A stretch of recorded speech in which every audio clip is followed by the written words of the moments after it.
High Call series. So the fifth type of animals are aerial animals. Aerial animals. Children, so what are aerial animals? So the animals are the insects which spends most of the time in air. So which can spend most of the time in air are called aerial animals. So these animals spend their time in air. Most of the time spent in air. That's why these animals are called aerial animals. So what are the examples for aerial animals? So most of the birds and some insects. So examples are most of the birds, that is crows, hens, and most of the birds and some insects are examples for aerial animals. So all the birds, all the birds will always fly in the air, and they always spend their time in the air, and they always move in air in search of their food. So that's why these animals are called aerial animals. So how can they fly, and how can they are able to live in the air? So all the animals like human beings and most of the animals, they cannot fly. But how they are able to fly? So what is the special arrangement in the birds? How the birds are able to fly and how the remaining animals are not able to fly? So what is the difference between the birds and animals? So the difference between animals and the birds are, so the birds especially have wings. So the birds have wings, that is two wings. So that's why they are able to fly in the air, whereas the other animals and human beings does not have wings. That's why they does not fly in the air. And also another arrangement in their bodies is their bones are hollow. The bones of birds are hollow. So what is hollow? So hollow means the bones are filled with air. So whereas the bones of other animals are filled with blood and flesh, whereas the bones of the birds are filled with air, that means the bones are hollow. So because of these hollow bones, they become very light in weight. So the hollow bones have less in weight. That's why the body of the birds is very light in weight. That's why they are able to move and they are able to fly in the air. So this less weight body helps them to fly in the air. So children, these are the some special features and some special adaptations in the birds and insects which make them to fly in the air. And whereas if you take some insects like cockroaches, so cockroaches is an insect, it is not a bird, but it can fly in the air and it can move on the land. So because it has wings. So that's why some birds and insects will move, and also butterfly. So what is example for insects which fly in the air is butterfly. So butterfly is an example for insect which fly in the air like birds. So these are about aerial animals. So what is the difference between birds and other animals is, so the bones are filled with air. The bones of the birds are filled with air, that's why they have hollow bones, and these hollow bones makes the body of the birds very light. So because of this light weight, the birds are able to fly in the air. And also they have some wings. These wings are attached to their body muscles. So that's why they can fly in the air and they can spend most time in the air like other animals. They do not move in the air. So children, these are the 5 types of animals which are classified on the basis of their habitats. So each type of animals have some special adaptations in their bodies to survive in their habitats. That means to survive in their unfavorable conditions. Now let us discuss about the animals. Let us discuss the classification of animals based upon their food habits. Up to now we have discussed the classification of animals based on their habitats. Now we are going to discuss the classification of animals based on their food. So already we have discussed all animals eat same type of food? No. But different types of animals eat different types of food items. So, based upon their food habits, the animals are also classified into three types. So, let us see the classification of animals based on their food. So, adaptations of food habits. So, children, the next classification is based on food habits. So, we have classified the animals based on their habitats. Now we are going to classify the animals based upon their food habits. So based upon their food habits, the animals are classified into four types. That is, the first one is herbivores. Herbivores. And second type of animals are carnivores. And third type of animals are omnivores. And fourth type of animals are parasites. So parasites. So children, these are the four types of animals based upon their food habits, and they have also some adaptations in their body according to their food habits. So all the animals does not eat same type of food. Already we have discussed some animals eat plants and grass. Some animals will eat flesh of other animals, and some animals will eat insects. So that's why we have to classify the animals based upon their food habits. So the animals are classified into four types based upon their food habits. The first one is herbivores, and the second one is carnivores, third one is omnivores, fourth one is parasites. So let us discuss in detail about each one type of animals. So let us discuss in detail about first herbivores. So what are herbivores? Children, what are herbivores? Already you have learnt this classification of animals in the lower classes, that is in third class and second class. You have already learned these herbivores. So do you remember those? So let us recall again what are habitats. So what are herbivores? So what are herbivores? So herbivores are the animals which eat only plants. So those animals which eat only plants and grass. So those animals which eat only plants and grass are called herbivores. And these animals eat only plants and grass and only leaves of the plants, and they does not eat another type of like insects or flesh. They only eat plants and grass. That means they depend upon plants and grass for their food. So these animals are called herbivores. So what are the examples for herbivores? So the examples for herbivores are, the first one, that is cow, buffalo, and deer, elephant,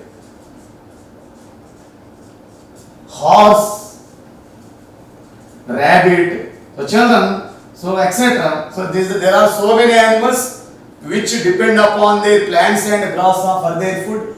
So these are some examples for herbivores: cow, buffalo, deer, elephant, horse, rabbit, goat, sheep. So all these animals are examples for herbivores because they eat only plants and grass. They depend upon plants and grass for their food. And they have some special arrangement in their mouth. They have some adaptations in their mouth to eat only plants. So what are the special arrangements? So what are the adaptations in their bodies to eat plants and grass? So the first one is they have sharp front teeth. So they have sharp front teeth. So this sharp front teeth will help these animals to cut the grass and to cut the plants and leaves. And next one is the back teeth. That means the hind teeth. The teeth present in their mouth are very broad and strong. So they have broad and strong teeth in their mouth. So they have broad and strong teeth present in their mouth. So this broad and strong teeth helpful these animals to chew the food items, in grinding the food items. So these are the some adaptations in their mouth to eat the herbivore, to eat the plants and grass. So children, so this is about herbivores. Now discuss about the second type of animals, that is carnivores. So children, the second type of animals are carnivores. So what are carnivores?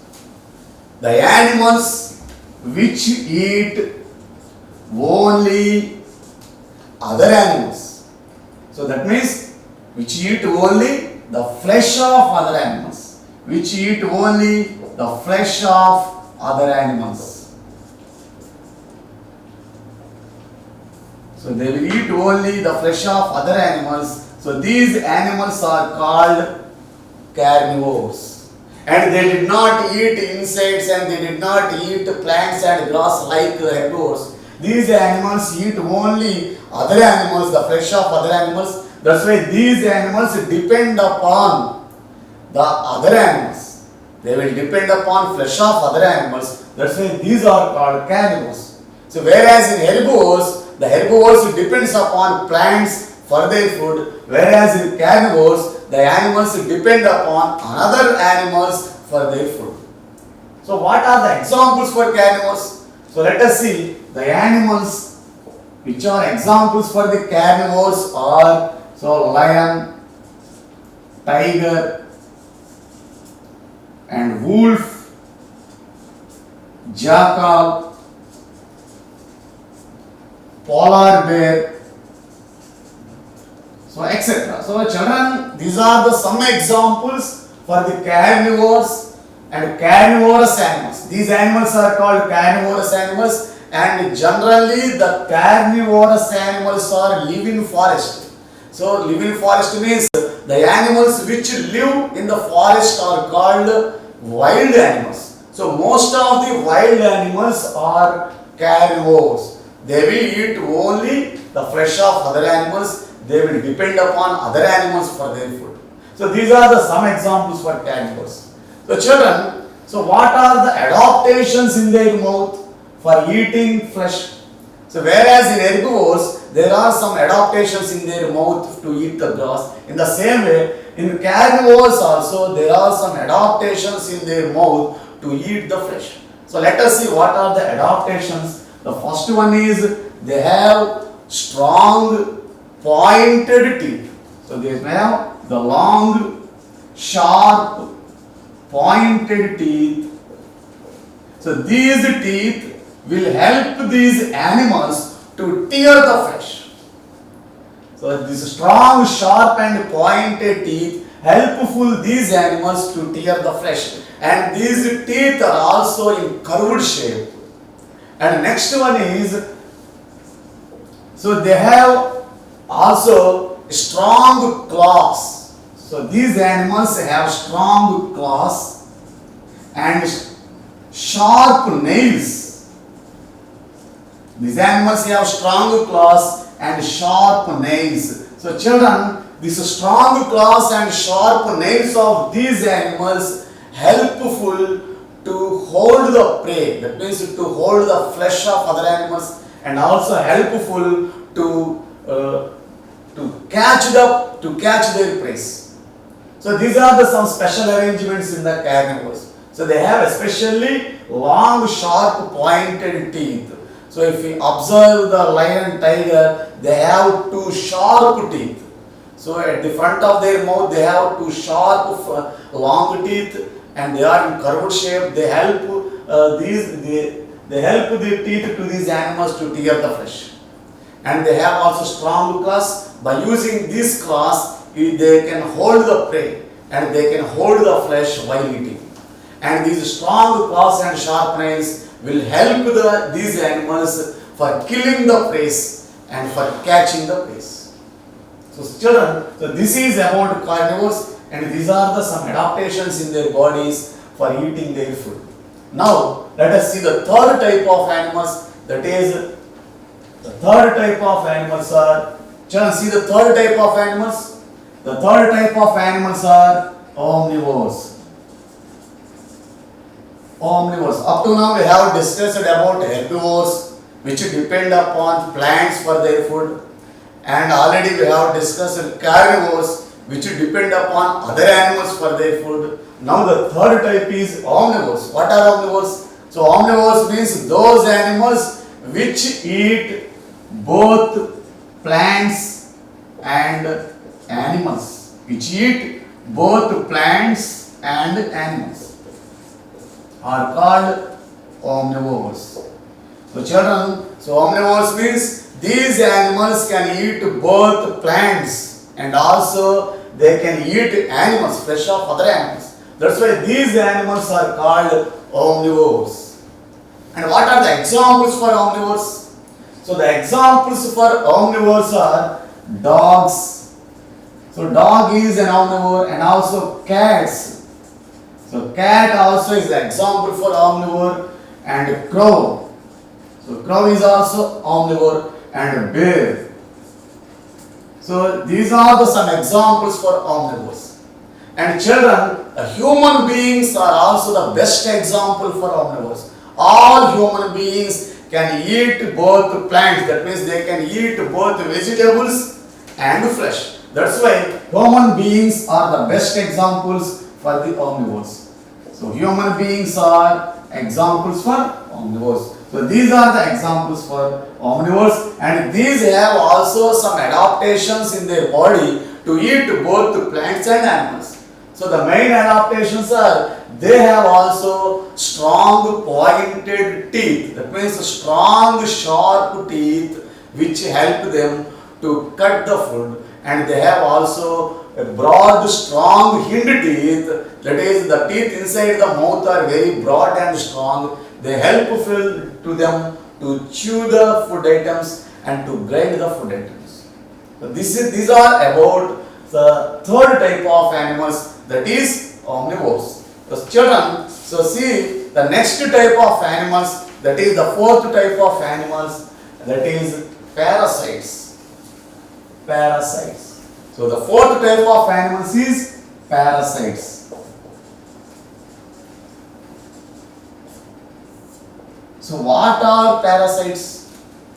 So children, what are parasites? So here these animals, so these animals are these insects, especially they depend upon another animals for their food. They depend upon another animals for their food. So parasites are those which depend upon another animals for their food.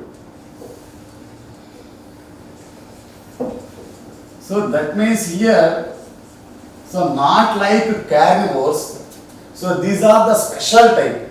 So what is the special is here is, so these animals depend upon other animals and they will share their food. So they will share their food of the other animals. So that's why these are called parasites. So they cannot get their food by their own. So like carnivores, they will get their food by their own. But whereas parasites, they cannot get their food by their own. So that's why they will depend upon other animals for their food. And they will eat the food of other animals. They will share the food of other animals. So that's why these are called parasites. So what are the examples for parasites? If you take the examples for parasites are, that is roundworm, and hookworm, and the third one is tapeworm. So children, this roundworm, hookworm, tapeworm are some examples for parasites, and also leeches. So leeches are also example for parasites, and mosquitoes. So mosquitoes are also examples for parasites. So if you take parasites, they cannot get their food by their own and depend upon other animals, and they will share the food of other animals. So these roundworm, hookworm, tapeworm, leeches and mosquito are some of the examples for parasites. So how the parasites get their food from other animals? So children, so first they will enter into the body of other animals. So those animals which provide food for these animals are called host animals. Host.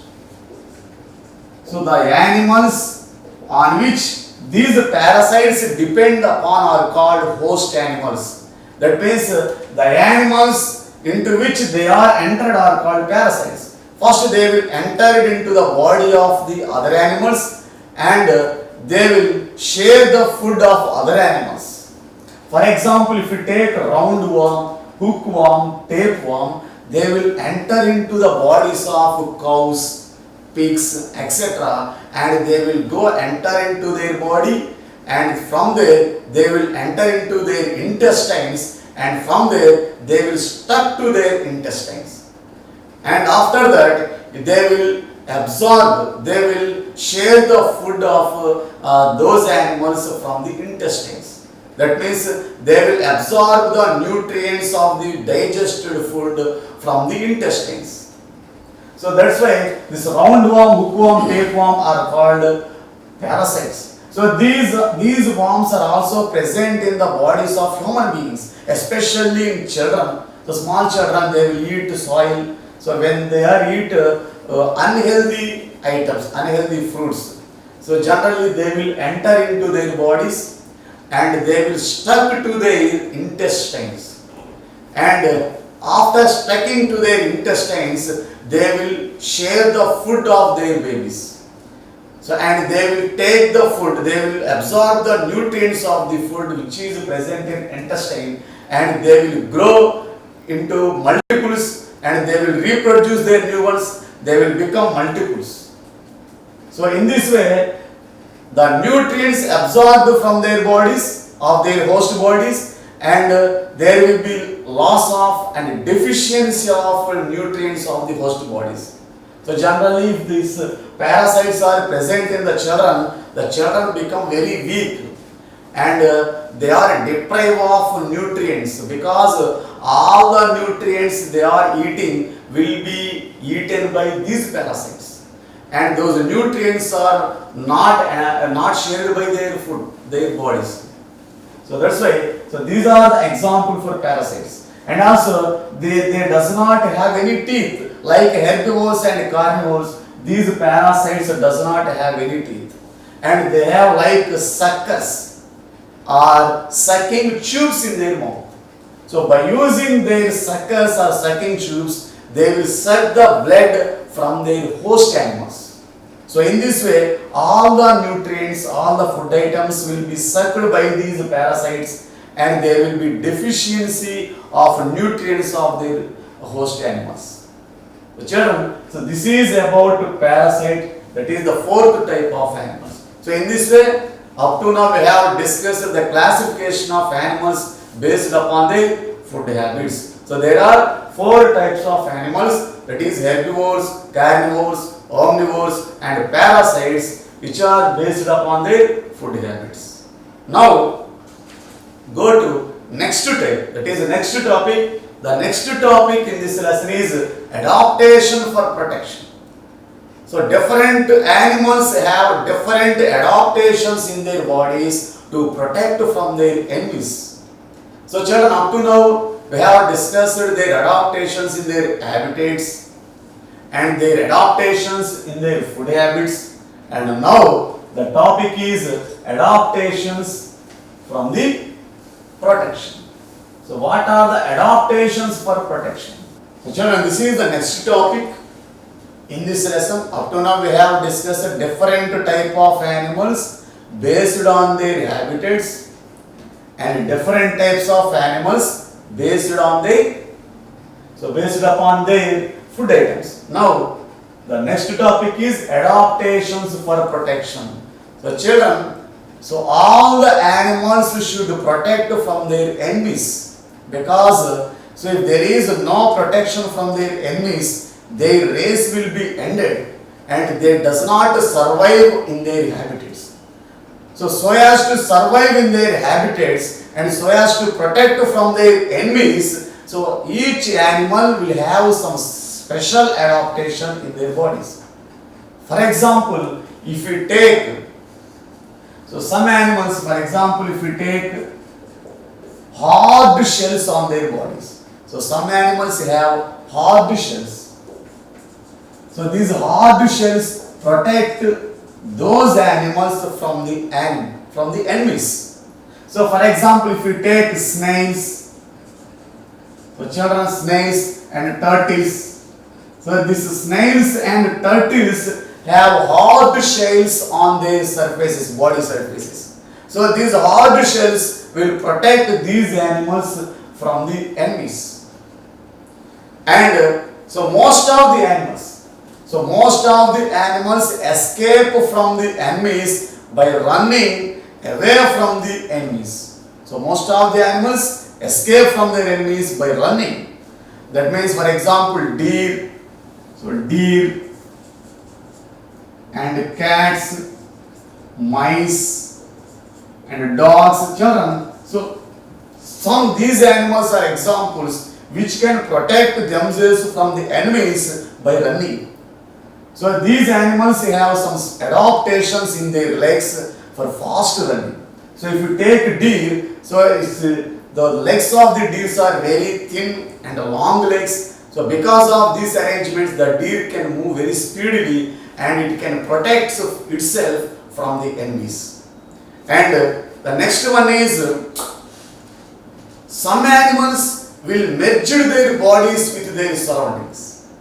So some animals will merge their bodies with their surroundings. That means they will merge their bodies in the color of their surroundings. So this merging of their bodies in their surroundings is called camouflage. So camouflage. So children, what is camouflage? So camouflage means merging of the bodies of animals into the surroundings. So into their surroundings is called camouflage. For example, if we take some chameleon or polar bear, so example polar bear. So already we have discussed about polar bear. This polar bear have a large, that means a thick layer of white color fur on its skin. So this thick white fur layer will merge with the snow surroundings. So here this polar bear has a thick white fur layer on its skin.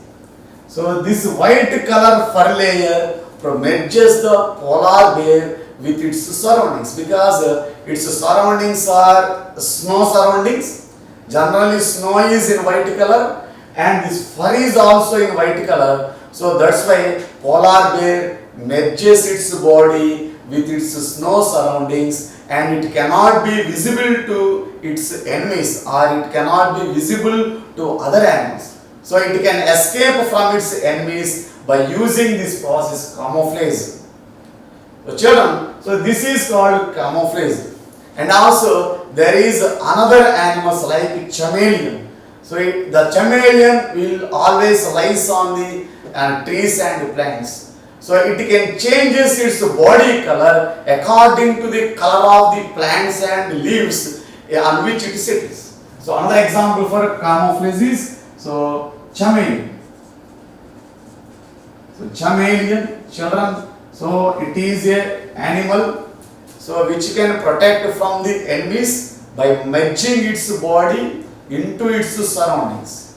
So it changes its body color according to its surroundings. So if it settle on red color plant, so its body color will be changed into red color. And if it is present on the green color plants, its body color will be changed into green color. In this way, the body of the chameleon will be merged into surroundings and it can escape from its enemies by using this camouflage. So next, children, there are some insects like stick insects, that means stick insects and leaf insects. Stick insects. and leaf insects.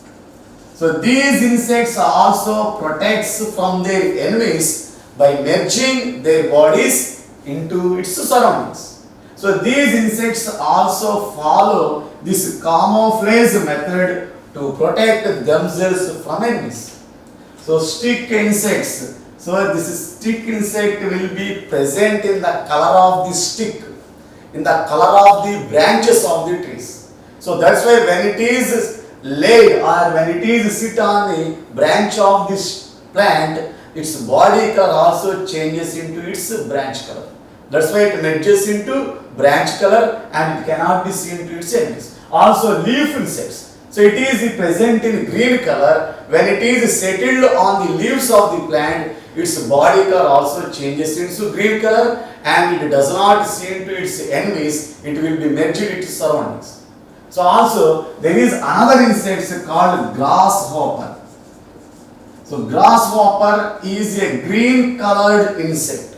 So its body is full of green color. And when it is settled or when it is laid on the plant, so it will merge with its surroundings. That means this body color is merged with the green color of the plants or green color of the leaves and it cannot be seen to its enemies.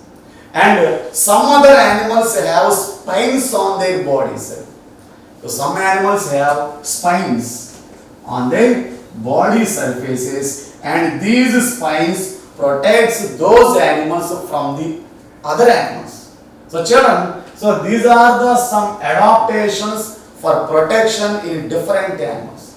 So some have hard shells and some will follow camouflage. That means they will merge their bodies into their surroundings. And some animals will run speedily to escape from enemies. And some animals like grasshopper, stick insects, leaf insects will merge their bodies into the color of the leaves, into the color of the branches and escapes from their enemies. And some animals will have spines on its body surfaces and those spines will protect those animals from their enemies. So children, so these are the adaptations and some special arrangements to protect themselves from the enemies. So now, the next topic in this chapter is, so children, up to now we have discussed some adaptations for protection in different animals. Now the next topic in this chapter is extinct animals. Extinct animals.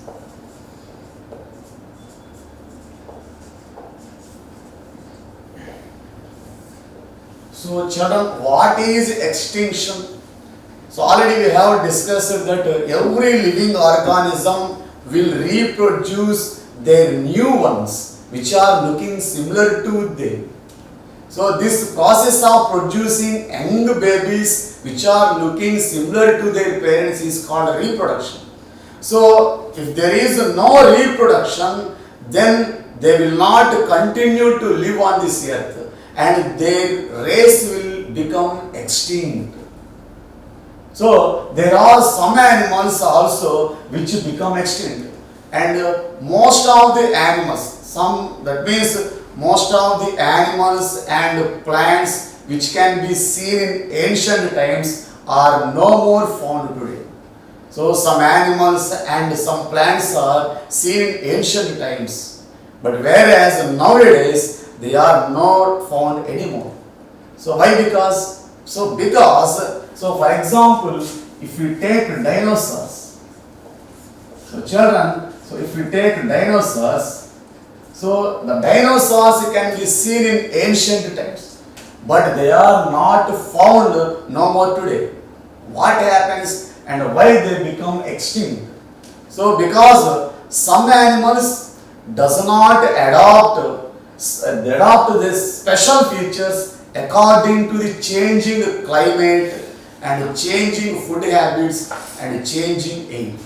So some animals, they are failed to adapt themselves to the changing climates. So day by day, year by year, there will be change in the climate and there will be change in the food and there will be change in the habitats also. So those animals, so which can change or which can adapt themselves according to the changes climates and changing food habits, are then only survive on the earth, and they only can continue to live on this earth from ancient to up to now. So, but whereas some animals, especially dinosaurs, they are failed in adopting the changes in the climate and changes in the food. So that's why they cannot able to survive on this earth, and they cannot found no more. They are all died in ancient times. So this is extinct animals, and these are the examples for extinct animals, and there are some more species which are at the edges of this extinction. So those animals which are at the verges, which are at the verges of the extinction are called endangered animals. Endangered animals. So what are endangered animals? So endangered animals means those animals which are going to become extinct.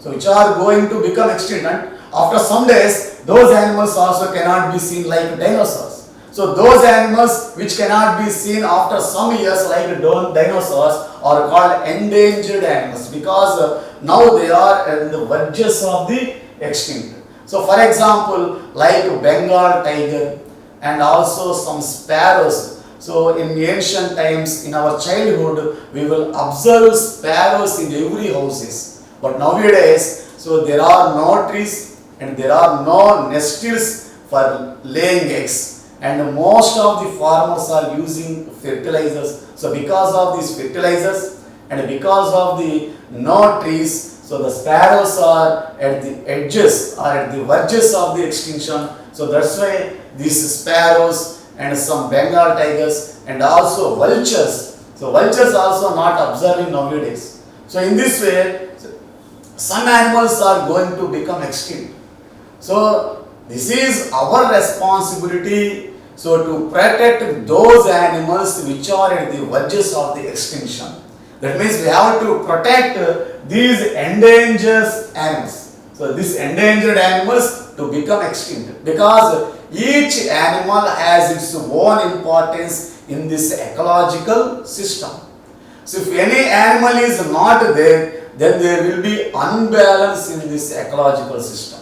So each one has its own importance. So that's why we have to protect these endangered animals, and we should protect from becoming extinct. So children, so this is about extinct animals. So we are very protect and we are very misery about animals. So children, so this is about the third lesson, life of the animals, life and survival. So this is the end of this chapter. The next chapter will be continued in the next episode.